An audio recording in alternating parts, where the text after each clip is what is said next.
will stand up to lead the Fajr prayer next to the white minaret. The white minaret.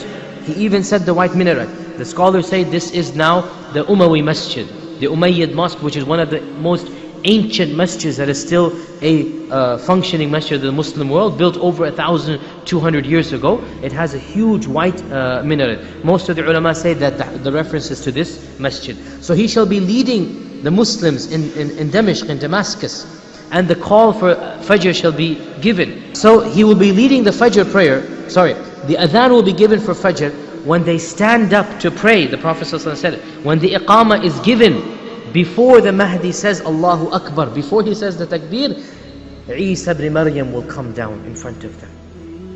So the Mahdi will be leading the Muslims. And before he starts the prayer, the Fajr prayer, Isa ibn Maryam will come down. As they're watching, they see in the skies, and Isa ibn Maryam is coming down, and he shall be on the wings of two angels. Okay, he will be holding on to two angels like this, and he's coming down in front of the Muslims, and as he comes down, everybody knows who he is now. This is no question that you have a human being coming down and two angels. No need to ask, who are you? The Mahdi will say, this is your prayer to lead.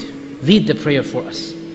So the Mahdi will ask Isa ibn Maryam to lead the Fajr prayer. The Prophet ﷺ said in Sahih Muslim, he said, Isa ibn Maryam will say, no. It was called for you, the iqamah was given for you, so you lead the prayer. This is a hadith, as a sign of respect to this ummah.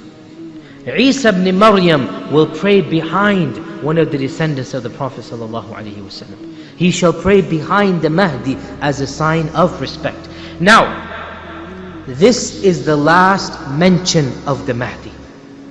We don't know anything more about him. The last reference that we find in the hadith literature is the coming of Isa ibn Maryam. As soon as Isa ibn Maryam comes, all of the future ahadith talk about Isa and Dajjal and the Muslims. No mention is made of the Mahdi, which means that the Mahdi shall basically make the earth suitable for Isa ibn Maryam to come down. And when he comes down, then Isa ibn Maryam will take charge. What will happen to the Mahdi? Allahu A'lam. Will he live? Will he die? Will he become lieutenant? Nobody knows. All we know is that with the coming of Isa ibn Maryam, no mention is given of the Mahdi. We do not know how many more years he will live. All we know, 7 years he shall rule. At the end of those 7 years, that is when the Dajjal will come, and Isa ibn Maryam will come, and the Mahdi will be alive at that time. After that, we have no mention of the Mahdi.